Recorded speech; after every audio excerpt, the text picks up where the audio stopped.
procedures, he, she is mindful of complying with GAS, the standards, and he, she collects sufficient appropriate evidence. But what does that mean? Again, some words, right? We will look into that more. The audit process indicated there are specific audit programs to follow. What does it mean to follow those programs? We're going to go over that. The audit process discussed working papers. How does the auditor actually document his or her findings in these working papers? And so from now, when you see WP, that's what working papers, okay? These are so very important to have should the auditor ever get sued, as it proves that GAS is complied with. And one of the cases, I think it's just one, really gets into this. Really, really gets into this. So, and I am dropping little tidbits for you guys to help you with your discussion, just saying, if you've got that case. All right, so techniques used to gather audit evidence. Techniques lead to results or the evidence. Different techniques provide different results or evidence. This will come, I'll specifically talk about that one. Results and evidence is documented in working papers. So you don't just do the work, but you make sure you document it. So 6 audit procedures. 1, inspection. 2, observation. 3, external confirmation. 4, recalculation and reperformance. 5, analysis and analytical procedures. And 6, inquiry. Each of these providing a different quality of evidence. They're not all the same. And you don't just do one. As an auditor, you're going to do many of these things. And depending on the account, some more than others, apply. And each one has a really strong version of evidence quality or a weak version of evidence quality, but nonetheless still used. All right, so inspection. That's inspecting records, documents, and physical assets. There are different degrees of thoroughness depending on the procedure used. 2, observation. Watching the auditee's employee perform their duties. So you actually sit there and shadow them as they work. 3, external confirmation. Written letter mailed by auditor to outside third party, received directly by auditor. 4, recalculation or reperformance. Recalculating an auditee figure and compare that to the auditee number. And then reperformance is actually performing the internal controls and testing them to see if they actually work. 5, analysis or analytical procedures. A variety of analysis to look for unexpected discrepancies. So this takes on many forms. And 6, inquiry, verbal question and answer with the auditee staff. So as I talk about these, I'm going to talk about the quality of the evidence, but I want you guys to kind of go there. Try to figure it out before I get there, okay? All right, inspection. This involves physical inspection, vouching, which I talked about on Tuesday, tracing, talked about that on Tuesday, and scanning. Physical inspection, so the auditor actually counts the physical assets to ensure it exists and to record the number of units. You can't count the dollars when you're looking at the asset per se. That comes later. You're looking at the count of the asset. This provides good quality evidence as it is known as the direct knowledge of the auditor. So the auditor is doing the counting, the auditor is observing it. That's direct knowledge. The auditor records these numbers on the working paper. Pretty hard to argue it when the auditor says they see it, right? Documents prepared outside of the entity by external independent parties. So this is good quality evidence as well. It's known as external internal evidence because it's prepared by an external party and sent to the auditor. Documents are more formal, such as bank statements. They're used to prove reconciling items on a reconciliation, for example, and the auditor examines documents, determines the evidence from them, and then records it on the working paper. the document itself may actually be used in the working paper. And one of your cases gets right into this and dirty of this. Do you want me to wink? Okay, documents prepared within the entity by the external independent parties. Actually, within the entity, I have to correct that. I did not correct that last night when I did that. It should be by the auditee. So work quality, it's weak quality evidence. It's known as internal evidence. It's less reliable than any type of the evidence as it is prepared by the auditee. I copy my slides and I adjust them, guys, and I was doing this really tired last night, so I will correct this before I post this slide. But basically, it's internal evidence. It's internal evidence. The auditee is preparing it. This is evidence by the auditee to support themselves. So if they say they have a number on the financial statement, and they prepare the document that supports it, what kind of validation are you getting? They prepared the first number, now they're just giving you what supports it, right? Despite being weak evidence, these are essential evidence. This is essential evidence in proving existence, which is the verification on the transaction is real and not fake. So regardless of the fact that it's prepared by the auditee, if you just went, it's weak evidence, I'm not going to look at it, you're still missing a very big chunk of what could lead you in a direction of an issue. Now, one of the things is it could be weak, especially if there's fraud involved. It may not matter. It may bypass it. That's what fraud is. That's fraud is meant to bypass whatever control or whatever aspect of a company there is, right? So yeah, it's weak, especially in line of fraud, because they're going to find a way to make this work. But if it's not fraud, we're still looking at what might be causing material misstatement. And if it's not fraud, and they don't actually have what they say they're having, or they create something and it never makes it into the financial statements, that's error, and that can happen, right? So you're still testing this because it's essential to figure it out. It's essential to get that validity. Fraud changes it, yes, but it is essential to look at this stuff. Auditor still examines these and then files the evidence in the working paper, and such examples are the sales invoice, sales order, packing slip, shipping document, sales journal, accounts receivable subledger. And I brought that flow for sales up for you guys on Tuesday, so we'll look at that again as to see what that means. But so some terms I've been using. Finally, who got it when I first said it? Good. So you follow a transaction document trail from the grave to the cradle, from the end to the beginning. So you actually, when you go to pull your sample, you're going to pull it from an AR ledger, because that's back end. We're saying we sold, and now we're going to confirm everything that justifies that.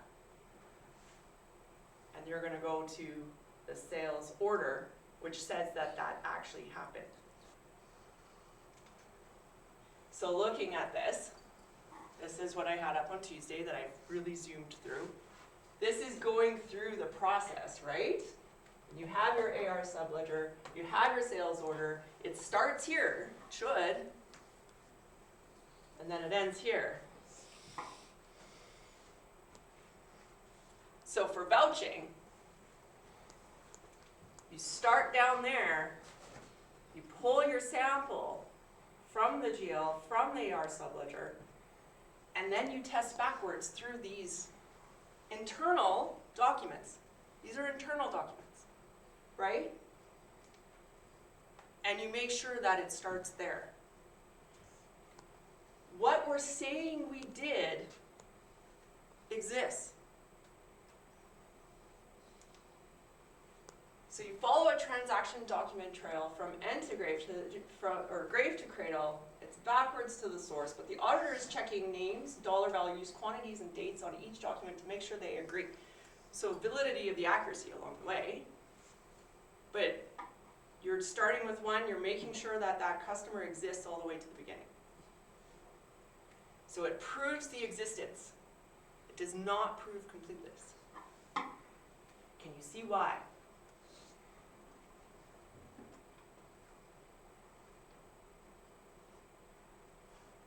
You can fake all of it. If it's real, then it's evidence. If it's fraud, then it doesn't prove completeness. You can fake everything from the sales order all the way up.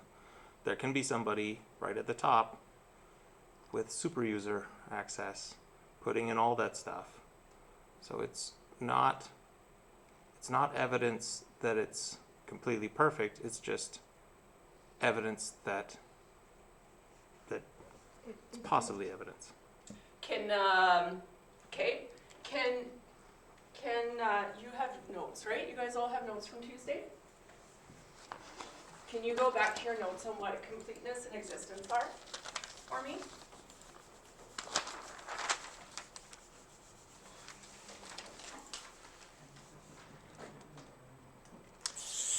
Completeness is all transactions are on the financial statement. And existence is the number in the statement is actually needs to have happened. Financial statements, guys. You'll see this everywhere. For me, like I've got it everywhere. Right, so Say what you had written for existence again, Fred. then the amount in the statement actually needs to have happened. Amount. I had wrote $sign. Okay. I just am, I'm really short for me. Amount in the statement is Actually, it needs to have happened. real, Is real, sure. not fake, right?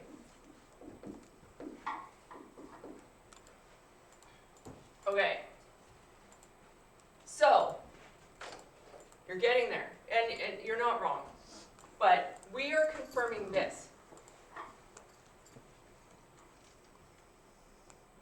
We went to what would be in the statement first. And we are making sure we're going backwards, that it actually exists. That what is said actually started somewhere. So we go to the cradle to make sure the baby was born. Sorry, I have to. We start at the end, which is what's going in the financial statements. So we say we had this customer in the financial statements, and our AR has a value of $5,000 because of that customer. So then we walk our way back through all the documents to make sure it's all kosher, makes sense, and we make sure that the sales order actually started.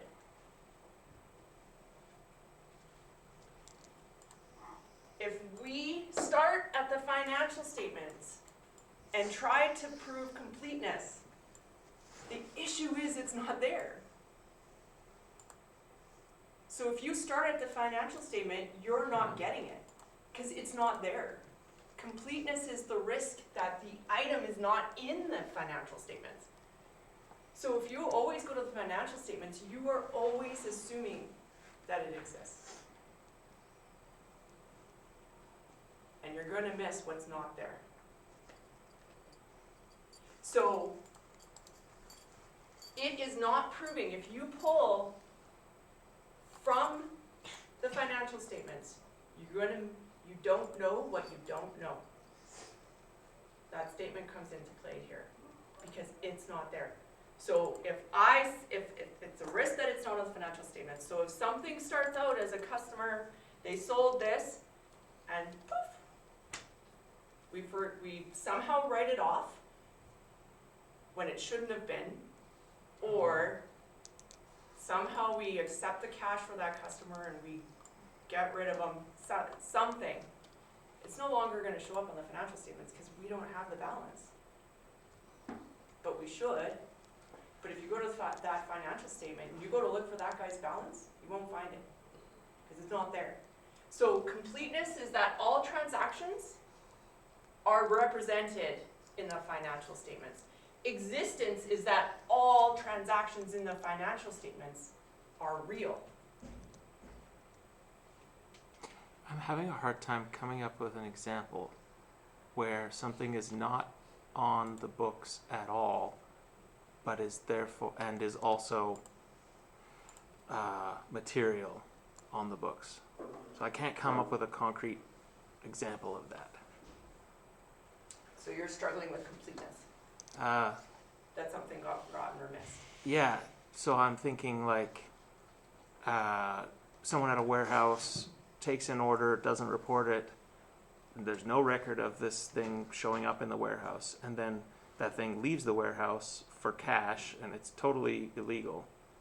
But it's not on the books at all, but also that doesn't actually sound like fraud. That just sounds like the warehouse guy is making an extra buck. Like, yeah, well, that's still fraud, but, Like okay, it, and let's go to, like, if accounts payable. There's gonna be some that are more at risk than this too, right? So I'm talking revenue as an example, but this Yeah. applies on the other side too. So, if my AP is getting out of line, or my loans are getting out of line, yeah, that a person may not want to present them. It might impact their ratios, it might this, it might that.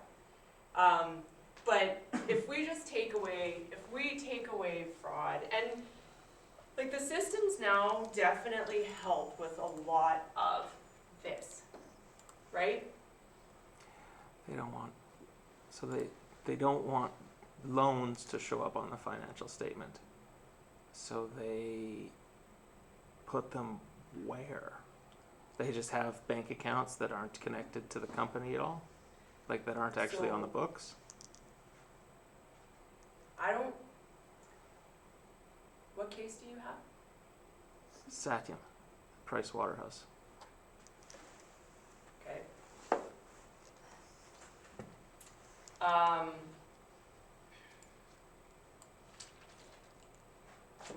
Now, when it comes to fraud, you will find in these cases that there is no limit to what some of these people do. And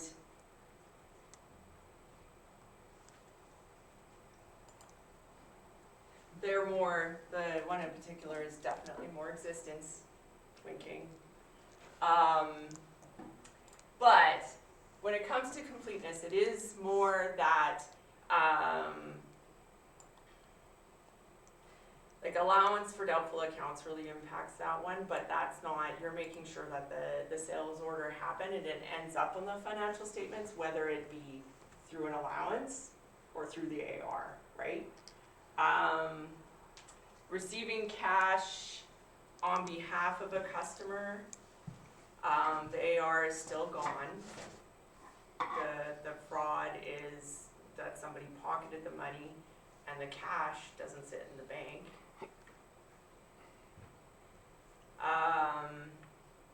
So you would go to, let's say if you start from a purchase order, and that's your cradle. If you start from a purchase order, that goes into inventory, that goes and that makes the product, which makes the sale.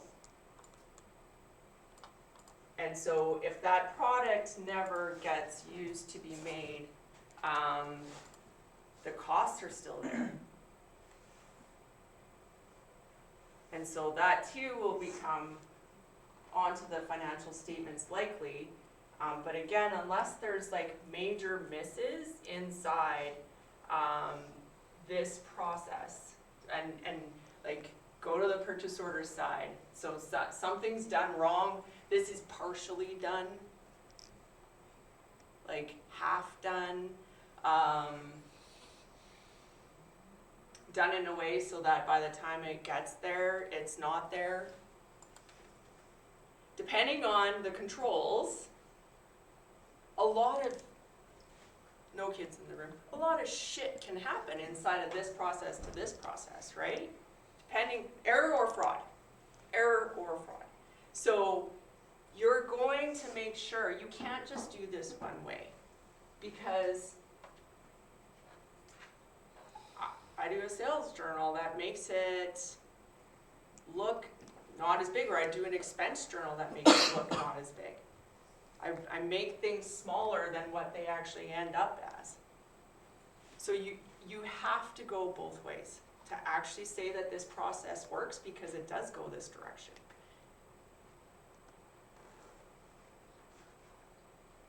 I'm trying to think of, let me try to come up with some as I'm going through this. Okay, so I want to go back to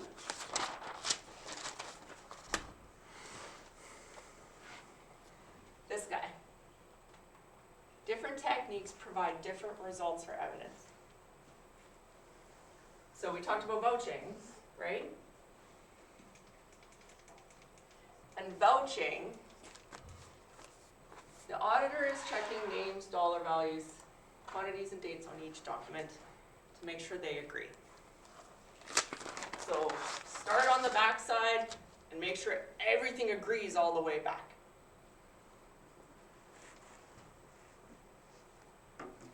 So just remember that's one, and the other direction is exactly what that line means, is that you're doing the exact same thing, but you're starting on the other end, you're actually proving different evidence. Documents here are internal. So this is all those internal documents that we just said are weak quality evidence, right? We just said that, but this is essential.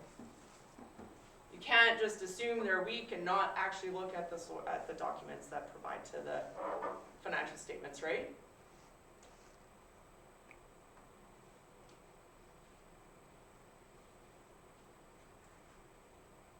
So we are verifying that the transactions are real and not fake. So what is said in the financial statement actually is real and not fake, not made up just to make the financial statements better, like a sales invoice to make revenue look higher.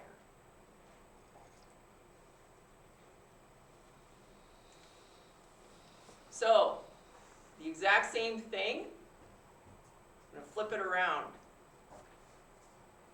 We follow the transaction document trail from beginning to end.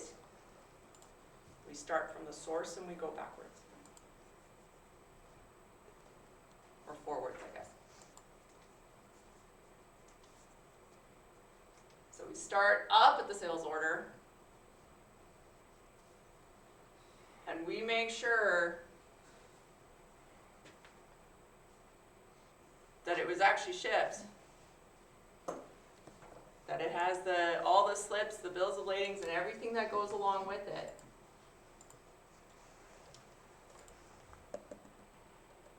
Billing, sales journal, all the way leading up to this.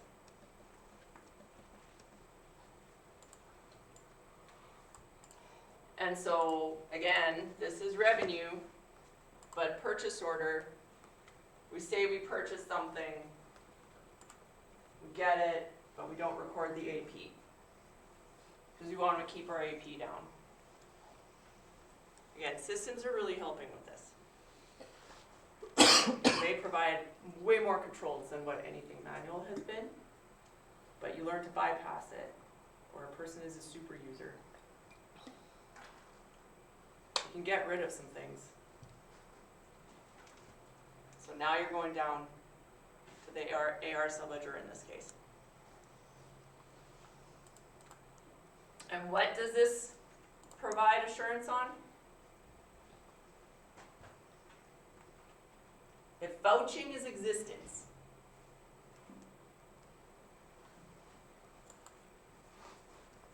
tracing is completeness. So that nothing was missed off the financial statements. That purchase order that we said we bought something, we have an AP because of it, that sits on the financial statements.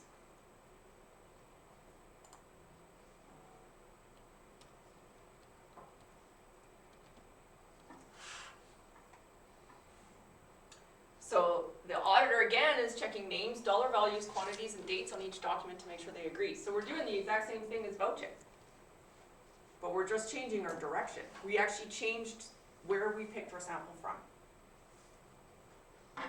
So this proves completeness and not existence.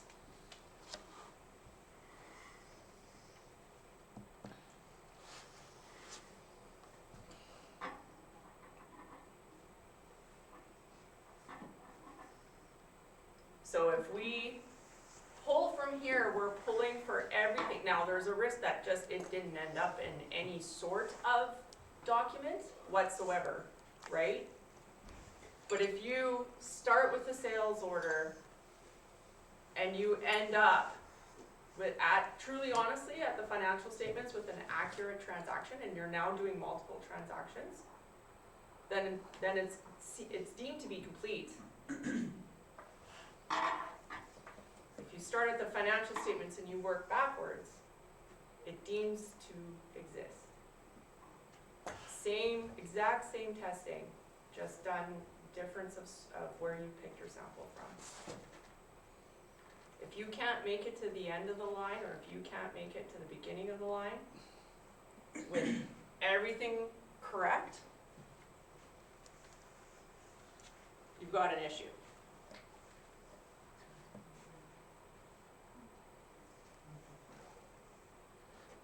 This is the stuff that gets fun. Interesting. But tracing versus vouching. So I vouch that that's true. Tracing, I trace that that went to where it needed to be.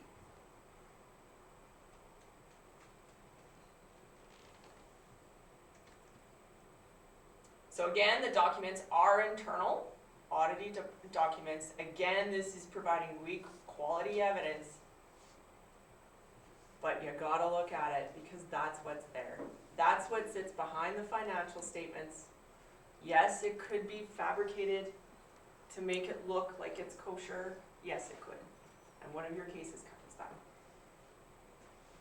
But for anything else, you are making sure that it's done correctly on both sides.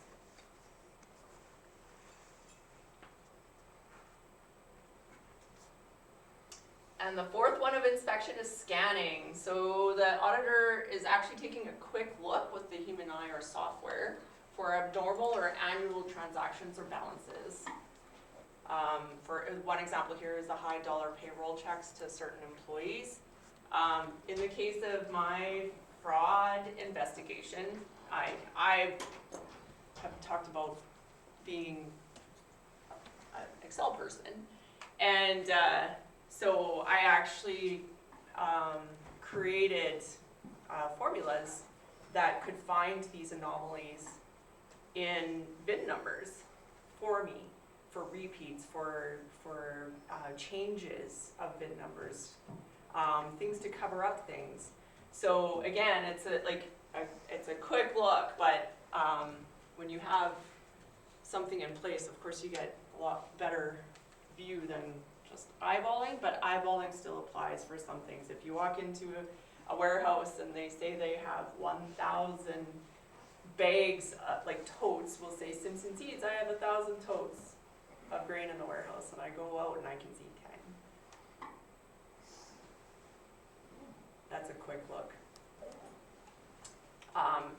Reviewing, in this case payroll, to see if anything really sticks out, and somebody, masterminded a nice good paycheck. So this usually leads to the auditor doing more work. This isn't actually the work, this is what leads to more work. So, like they can list the credit balances in accounts receivable, so the negatives, or the debit balances in accounts payable, the positives, and then trace or vouch what actually happened. So it's a technique to get you to find an irregularity, but it's not actually what confirms or denies that there's one there. So you do have other techniques to have afterwards. All right, moving on to observation. Sorry, Yeah, the last point, listing credit balances. That's all the accounts that have payments on them. Like, more so than what the balance originally was. oh, so you're So- taking the credit balances and then linking them to the debits, and going, why aren't they matching? So here's the thing, when you look at AR on a balance sheet, it's one line, right? Yeah, And it's positive. yeah. There's gonna be other balances that sit inside of that. They could be negative. And if you don't look, right, they're hidden, and you don't see it, Balances. So you're looking for accounts inside of the main accounts receivable right? that have credit balances. So that's why do we have an accounts receivable? That's weird. Okay. And then on the flip side, why do I have a payable that's reducing my account payable? Yeah. We haven't actually dealt with multiple of those accounts yet. Oh, just the one-liners so far? Yeah. I've forgotten. Cross verification is possible Cross verification. of transactions or every account, each and every account. Like Brent said about the cash transactions, right? So we can go to the inventory account and we can check that does it really exist or not. Mm-hmm. And then it's a kind of reverse engineering, right? That from the vouchers we are going to when the order has been placed or purchased for the warehouse. So does it fall in inspection or in the scanning? If we are cross-verifying accounts and Oh, okay, I gotcha. Cross verifying accounts. That's gonna come into your analysis as well, I would say. Scanning is a good way, yeah, you could be considered part of scanning if you're doing a quick look for something that doesn't make sense between the accounts. yeah. Again, if you see something, you're gonna have to do this after, right? So that's where this one identifies, it doesn't give you a lot of quality because you're gonna have to take a look at, you're gonna have to do the other techniques. But it does get you to a direction. So I would say scanning, it might come up through your analysis as well. We can also do randomly, right? If there is no error, but we just want to make sure that they have not falsified the accounts or transaction. It is also possible that after misleading or misstating accounts, though they are getting the balance sheet accurate. Yeah, that's all part and parcel. And the other thing as an auditor, you don't just do your tests, and this they said on Tuesday, right? You don't just do your tests and have your blinders on to everything else. If you see something that, even though it's not part of your test, if you're kind of looking through and you're like, wait, what is this document? Or what is this customer? I've never seen them on the ledger. What is this customer? That you look into. So even though your testing might say you do 100, if you find one that seems wonky, you add that one in too. Because if you walk away from that, what's your risk? I actually thought that this was not random. That it's vouching and tracing that are done randomly, and then you do statistics to see if it's. But this is outliers. This is not random. This is leading you to not be random. Yeah. Yeah. But what you're doing on the tracing and vouching is random outside of, as I had discussed previously, you might pull in the sense of payroll, pull the top 10 payments, right? And then randomly test the rest.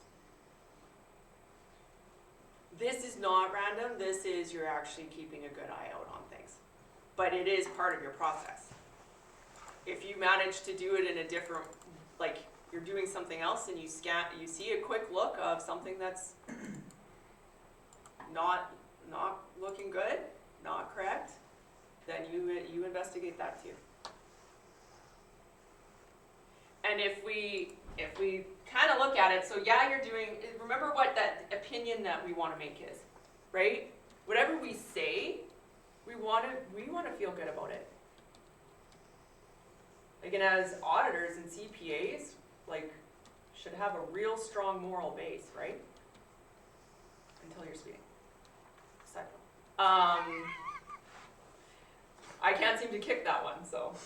But anyways, when you're doing this, if you walk away from that one that is like, that didn't seem right, if you walk away from that, how good are you gonna feel about your audit opinion? Probably gonna eat at you a little bit, hey? Or a lot. So if you see something wonky, you look into it. And remember I talked about being married to the police officer and just having these conversations at home, you know, over coffee or whatever, and then he said something and I was like, oh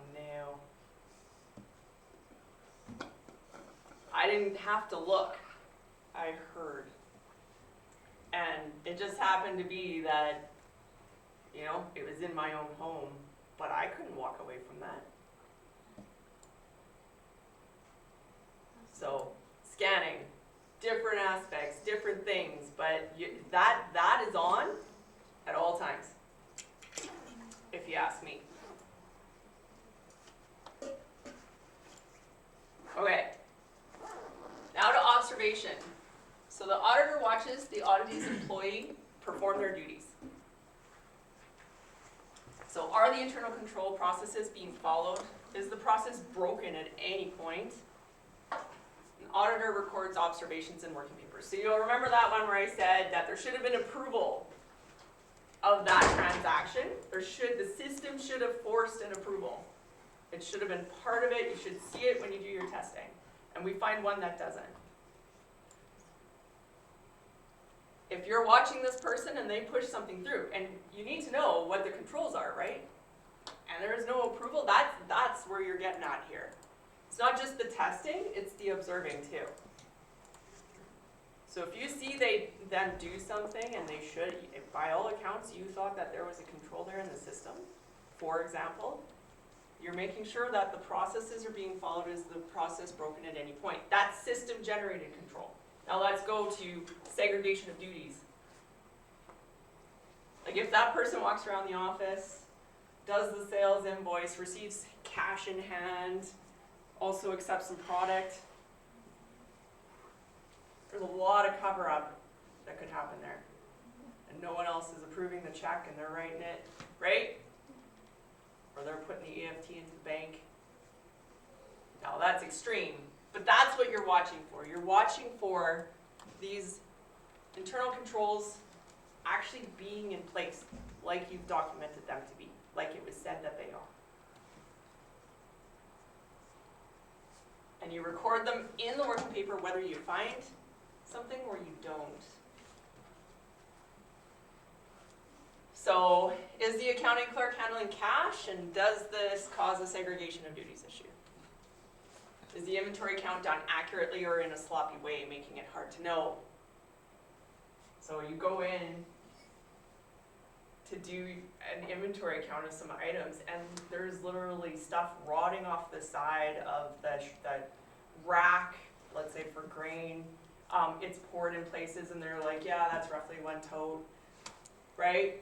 Like, or can you physically see, and our warehouse is this, you walk in, it's ginormous, and it's 5 shelves high and 13 shelves long. And our system documents what shelf, what row it's in. And so you can physically, you see that in the listing, and you walk over and you can see how many totes or 25 kg bags on a crate there are, by shelf, by row. And should it be ready to stage, we've got that labeled too, and it's called 1F. So when that physical inventory count is done, it's going to be at that time, and if there's 20 totes on the floor, in the system it better be 1F so I can verify that. It's not going to be poured off. It's not going to be somewhat in the shelf, it's not going to be some on the floor, right? It's going to be done in a way that you can actually trust it. And so if you see a mess of an inventory count done, then you're kind of not feeling warm and fuzzy about what they've got for controls inside that. So this provides good quality evidence because it's obtained directly by the auditor. We put a lot of value into the auditor specifically seeing things themselves. Sorry, Yeah. I want to go back. So when I'm listening to this, it sounds like it provides, if you see that the internal controls are being followed, it provides good evidence that the internal controls are being followed. Correct. If you don't see that, it provides null evidence. Because if you Yeah, if something breaks, it's broken. see, Like if you see that control is not in place in front of you, yeah, you assume it's not. you assume it's gone everywhere. There's more conversations to be had. In a case like this, they might say, well, so-and-so is not here. I But- had to do it, right? Ah. But that's still not good. It- Now, the auditor's gonna go and say, how often does this person go away? And then they're probably gonna test more on those days. That's what I was gonna say. Is Yeah. that once if you see that the internal controls have failed, then it makes you get more evidence of how much they failed and where they failed. So this is really only good evidence that the internal controls are being followed, not good evidence yet that they're failed. That the failure is material. Okay, yeah, you don't know the scope of the failure. Yeah. Yeah, you don't know the scope of the failure. You can start to wonder though, like the fact that this can happen could take $100,000 in one day, right? Depending on the company.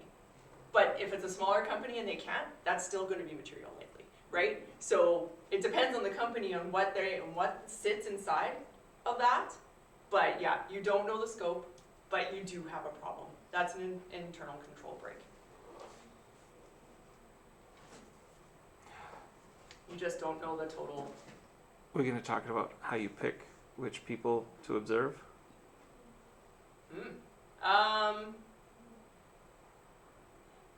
My answer to that, it's not in this LO, and I'm not sure actually because I haven't gotten into the rest of them. My answer to that is, for one, you're going to do it while you're testing all the time. You go Yeah. into that site, you're going to be watching all the time. You're going to be, like, for anybody who lives off of headphones, you're not going to want to do that. You're going to want to listen to what's going on. Now, remember I talked about my neighbor, and she's an auditor. Like, what does she do? She's an auditor, right? That mentality is there when you're going into places and you're auditing them. You do want to have a pretty good demeanor. It doesn't mean that you're not going to write them up if they mess up, right? But they're going to want to put you in a room in a corner, right, when you're not around them because they have less risk if the auditor isn't listening. But yeah, observing is particularly just in general, but also, yeah, you'll pick anybody who handles cash, but like for my office, we're in a big space. And for one, you could be talking on the phone about anything. And if you don't take it out of that space, anybody can hear. So if as an auditor, you're sitting there and you're listening and there's conversations being had about something that should have a control, and this particular case, it was HR. And I actually said to him, you shouldn't be having this conversation out. So listening, now we put the auditors in the boardroom away from us. But with like a person who, that auditor, I don't know if they've actually observed anybody in the office directly, but they can sit there and they can watch who actually is sending out the checks or who's receiving the cash at the front and what is their job. But a lot of this too is at the beginning when you're doing the system descriptions. I'm not sure if they call them that or if that was just us. And then just watching and confirming in your own matter. So these aren't, they're going to be part of your description and you are going to make it like as part of your plan. You are going to say that you will sit or you will watch. But there's so much more to that. and it's not as direct as exactly doing just that. Testing is like, yeah, you're gonna test 100 samples or 100 items until you see something otherwise. But this is a bit more, same with the scanning. It's just your diligence. I have one more question. Yeah. If you find someone who's breaking internal controls and you see that everybody else is doing the same thing, like you talk to them, like, do you guys always do this? And they go, yeah, this guy told me to do that. And everybody else does it this way too. And so it's clearly a systemic issue that no one's been trained on how to do it properly. Then you go tell some manager at some point, like, yep, the person that I was watching, because the manager knows who you were watching, broke this internal control, and that person immediately gets fired, and they don't actually train the rest of the staff. You just hurt someone without fixing the problem. Is there recommendations in the standards, or is there this is just professional ethics or just common sense? Well, you would provide a qualified opinion on their lack of internal controls. Right, you would still write them up. The firing doesn't do anything. So it just shows up on the opinion, and so Yeah. they wouldn't actually know. Well, there's always pre-discussions, like about some things. Obviously, some things might be more sensitive. If there is fraud involved, then depending on who, then things are going to get more sensitive. But yeah, you still have to qualify that opinion. They didn't do anything to fix it. Does that ever get written up in the plan, like do the observation sampling in such a way that it's very difficult to prove who was breaking it, and therefore difficult to fire anyone?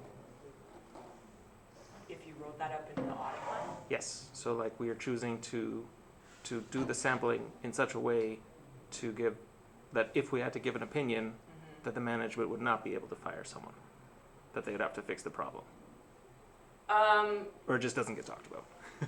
Yeah, that's a tough one. First, I see an opportunity.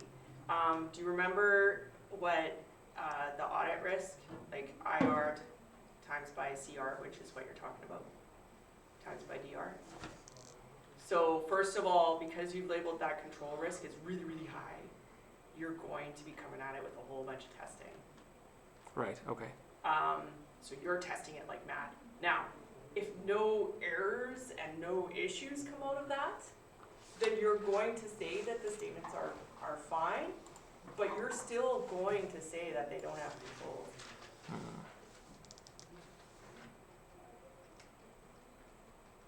Okay.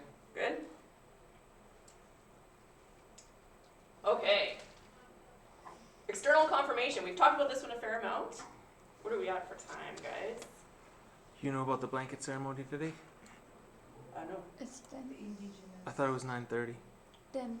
Ah, okay. Well, I guess we're not getting L05 done. Darn it. I really wanted you guys to have it for your quiz. Okay, well so what time is it at? I need to, if you can let me know that officially, or tell me when you have to leave. Not now, because I've made the work on the time here. And then make sure I don't keep you guys, okay? Okay. And I'll talk to you too before you guys go. Today. Okay. Okay. So external confirmation. Auditor sends and receives confirmation directly. So we do use the auditee's letterhead to make it as an official part. It's not just the auditor going out and asking for personal information, right? Yeah, it's 9:30. It is 9:30. 9:30? Yeah. And how long should I give you to get there, guys? It's just near cafeteria. Just at the cafeteria, so if I hold us till 9:20, get 20 more minutes, Yeah, that's good. that's good? Yeah. Okay, and then a couple minutes. Okay, okay. So we use the auditee's letterhead. It's gonna be an official document. It is part of our audit. So we are gonna make sure that it's evident that this is what we're doing as the auditors, but we send and we receive. And one of your cases. What did he say? We send the letter Yeah. and we receive it directly. No one else gets their hands on that. And why? Because of confidentiality. Yeah. Confidentiality, that's a good one, yeah. But what else? So that it's not manipulated. Correct. The only way that you can say for sure that it was not manipulated is if it touches your hand, goes to the client, and touches your hand. No one else touches it. Third party then replies directly to the auditor. And so an example is the auditor sends a confirmation letter to the customer, which states how much the customer owes the auditee at a specified date, which is usually year end. These are tough ones, not everybody replies. But that can mean something, right? They don't reply, somebody's case. Provides good quality evidence because it is external evidence. The actual confirmation reply becomes the working paper in the audit file, so you actually use that document.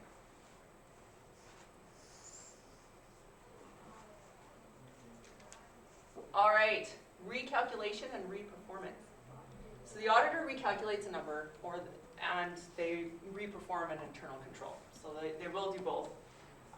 When an auditor recalculates an auditing number, it's compared to the auditing number. The auditing number is either right or wrong. So if the auditor does not get the same number, then it's wrong. The auditee is wrong. The auditor is right. Now, you're probably going to get some backlash and some discussion, and yes, auditors can be wrong sometimes too. But as you eventually work through it, and you hold the line on what you know, the auditee is either right or wrong, but you do not conform your number to them, just to make it right. So examples are depreciation expense or bad debts expense. You are using the auditee's accounting methods. If you disagree with those, then that's a different conversation, obviously. But using their accounting methods, you recalculate the depreciation or the bad debts, and you make sure that it's correct by your account. Bank reconciliations, you do perform bank reconciliations. Some bank reconciliations can get very, very vague. And you can't really look at them and go, well, I see an issue. The only way, a bank reconciliation is great when it balances. It's one of those things, right, that you're like, yes. But it's one of those things that if you're just going like this, it's almost like can be fudged. You need to reperform. You need to trace numbers. So reperformance, and that's recalculate. Reperformance is when the auditor reperforms the auditee's internal controls and notes if the control is effective or not. And this provides good quality evidence because the auditor is directly confirming the accuracy of the number of the effectiveness of control. Analysis and analytical procedures. So this does consist of a variety of analysis to look for unexpected discrepancies, but then you test what that means. So you start with that number, but then you actually go do the other techniques. So this is a technique, but then you have more techniques. And you'll remember at the beginning I said, you don't just do one of these, right? And some things you're gonna do all, some you'll do some, but you don't just do one. One won't get you to a place where you actually have any kind of assurance. You'll have some, but not enough to justify your opinion. So, comparison of current year's financial statements to prior years in relation to dollars, ratios, and industry averages. And even at that, you're not just looking at one, right? You're considering a whole bunch of things. The more analysis, the better. This is most useful for the completeness valuation and presentation assertions. Quality, not mentioned here, we'll talk about that in a bit, hopefully today. Okay, inquiry. The auditor questions and receives answers from the auditee staff, so the auditor needs to learn the auditee's business and internal controls for this technique to be useful. So at the very beginning, you get in, you do that, and I'm calling it the system description. You're figuring out about the business, right? you are talking to them at that time. You actually do have these discussions with them in the planning stages. But you are going around afterwards and you are asking things more directly. As you're observing, you might be doing this, right? Asking questions. So ask the billing clerk in the accounting if the sales invoice is prepared before the sales order and the bill of lading are received. So timing, like anything, you can ask anything to just confirm these controls that you're relying on, because that's better if you can confirm rather than, right? Like that something that was said at the beginning or written from last year still exists, and they answer in a way that says that. It's another thing. It's another way to feel better about the situation. If they contradict what was written, you got a bit of a problem. Now, they might not have knowledge. They might be a new employee. You probably won't go to them, or you will. Maybe that's part of your tactic as an auditor. These are the things that you can, when I say you get, like, do things better, like, yeah, try. See if the new guy's being caught, right? And then confirm that. But this does provide weak quality evidence because it is verbal. It is the weakest quality evidence. Quality could be improved by asking two different employees the same question, which would corroborate. But it is a bit of a problem. They may not have the knowledge. They may not understand your question. There's things, there's dynamics that of course come with this a bit. And it's not written. So now you're writing it down the way you understood it. All right. So selecting sufficient, appropriate evidence.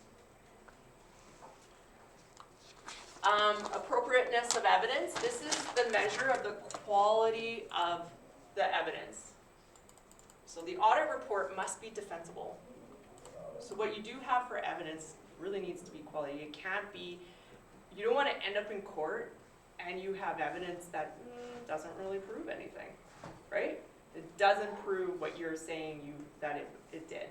That opinion was accurate. Well, you have evidence, but it's not appropriate. It's not of quality. You don't just test for the sake of testing. You make sure you're getting something that actually makes the quality enough to defend your opinion. So it must be right. The audit report must be right, and so based on good quality evidence. Reliable and relevant, so the nature and the source of the evidence determines the quality. So reliable and relevant. Did you test something that actually was relevant to the financial statements? And what you did do, was it an actual reliable test? Did it actually do what it was supposed to do? So let's look at the procedures we just reviewed for degree of quality that sits inside of them. Okay, I'm not giving you the numbers here. I want you guys to do that, okay? There's stuff inside here that does kind of give you the answer, but I figured there would be a question coming that says which one's which. I'm not going to do that, okay? All right, the strongest is the auditor direct knowledge, counting and recalculating. Strong, and these are terms, but basically, remember that the strongest is over there and the weakest is over there, okay?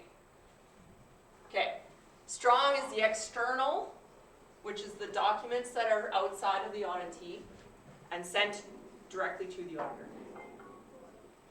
For example, those confirmations. In the middle sits external, internal evidence.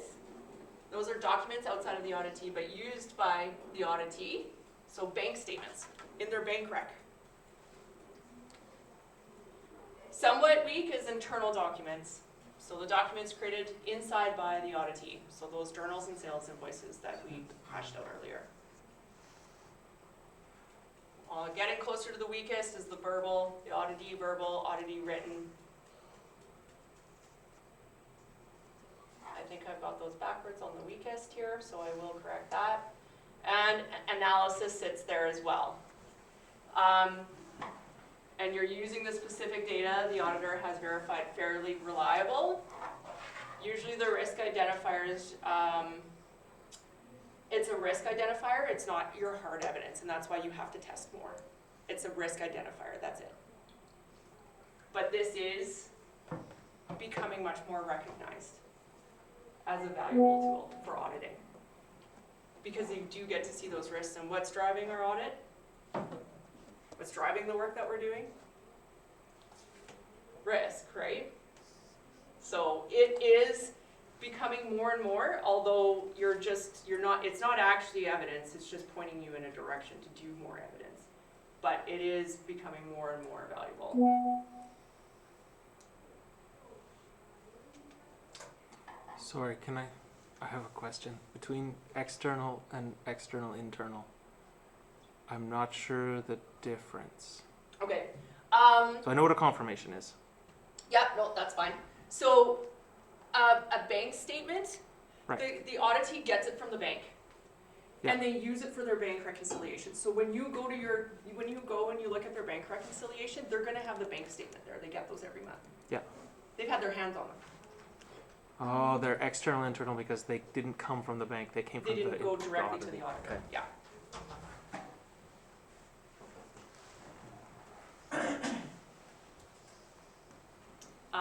That question, case. Somebody's case. It's all about those. Okay, sufficiency of evidence. This is the measure of the quantity. So the appropriateness is the quality. Sufficiency is the quantity. So sufficient audit evidence must be gained to persuade the auditor the financial statements are reliable. So, yeah, we've got quality, but I only tested 2. It's not really reliable. Your testing is not reliable. It might have been spot on for quality, but how do you justify that the whole balance is fair based on 2 items tested? So we'll look at LO7. We will look into the sample size more, but yeah, 5 versus 200 on 900 invoices. What is the number that actually provides a good quantity to make it reliable?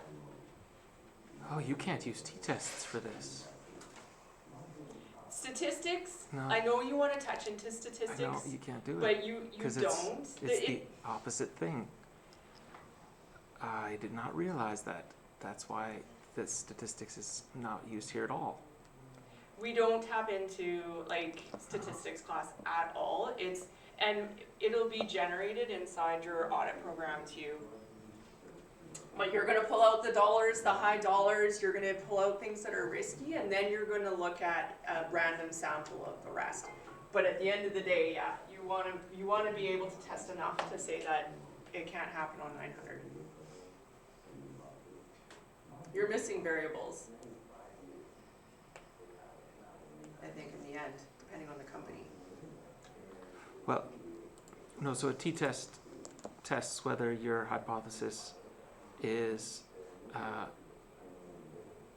if 2 data sets are the same as whether, sorry, I'm messing this up, but it tests whether this is different from that. And what you're asking is whether this is the same as that. Right. You can't use it. Yeah. So I don't know anything. Okay, keep going. Welcome to auditing. Yeah. Also great. I've said that once or twice. No, Did you you? replied that. Sorry? You replied my question. Oh, I did? Okay. Okay. What are we at? 8 minutes. Sufficiency and appropriateness of evidence. So the auditor uses their judgment. And the auditor always has to keep in mind cost versus benefit when choosing sample sizes as it relates to sufficient evidence. Now, if you're looking at something and you need to test more and you know that's not part of your cost, it's not budgeted in there, you need to have a different discussion. It does not mean you test less. Right? You don't go, I don't got the budget, so whatever. Because what are you going to lose on? Your reliability, right? And that's not a question. So if you're running into a problem and that budget isn't justifying it anymore, now you've seen some things probably that make it so you're testing more. You've got to have a conversation with your manager, with the auditee, that kind of thing. It doesn't just, meh. I said I was gonna do 200, doesn't matter that I'm seeing a whole bunch of things over there, I'll just do 200. Okay? All right, I think this is the right place to break, guys, rather than start up on the audit.